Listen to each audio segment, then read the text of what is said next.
Punta kaya ako sa labas. Ganda kasi sa labas eh. Wow, first time nyo makikita sa labas ng ibang bansa. Ay, papasok na ako. Baka pa akong pagalitan ka lang. Ay, nakaka-nervous naman yung pagtitinda ng laruan.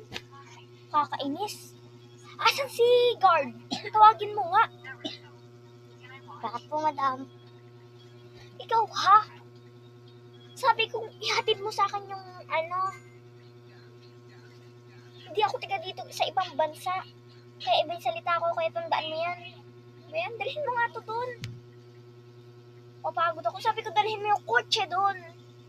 Ang hirap na magsalita. Ang hirap magsalita ng tiga ibang bansa. Susunod po. Ba yan?